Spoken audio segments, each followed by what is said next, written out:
we top this off today, man?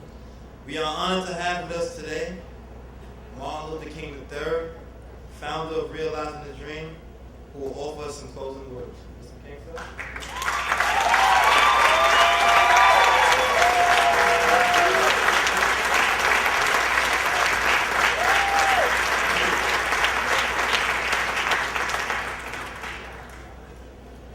Let me first thank God for the wonderful opportunity to be here today and to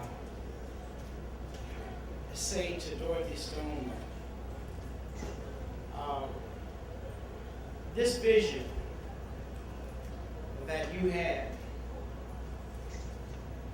not only we know has built homes, but it's helping to build lives and rebuild lives of young people throughout our nation. We can never thank you enough. And your team, we know it's not one person. There are many individuals around the nation who care about our youth. Perhaps that's why we all are here today, to say thank you for 30 years. But we know that there must be another 30, maybe another 60, another 120 years to continue to work to help develop young people. You know, I think about just a few things because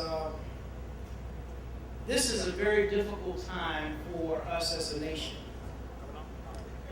And we have to always retain and maintain a positive spirit in the face of difficulty. But what makes America great is its ability to roll up our sleeves and work together to create anything that we want to, even in a severe economic crisis. Just a couple of weeks ago, I was in the country of India. And I often say that any nation is judged by how it treats its most precious resource.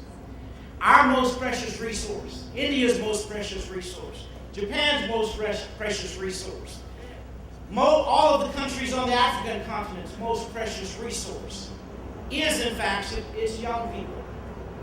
And how we treat our young people is what defines who we are as a nation.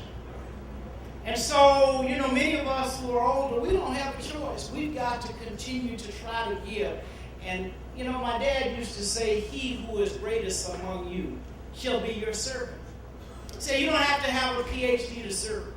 You don't have to know Plato's theory of relativity to serve. You really just need a heart of grace and a soul generated by love.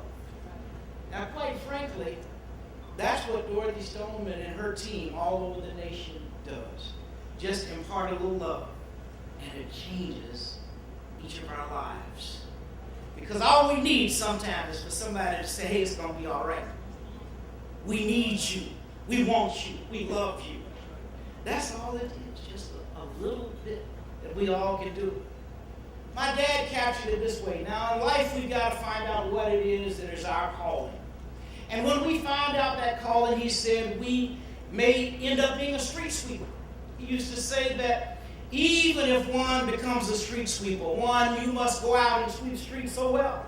Sweep streets so well that all the hosts of the heavens and earth would have to pause and say, here lived a great street sweeper who did his job well. He went on to say that even if you're a street sweeper, sweep streets like Michelangelo carved marble, sweep streets like Beethoven composed music, sweep streets like Shakespeare wrote poetry, sweep streets like Raphael painted pictures, sweep streets so well that all the hosts of the heavens and earth would have to pause and say, here lived a great street sweeper that did their job well.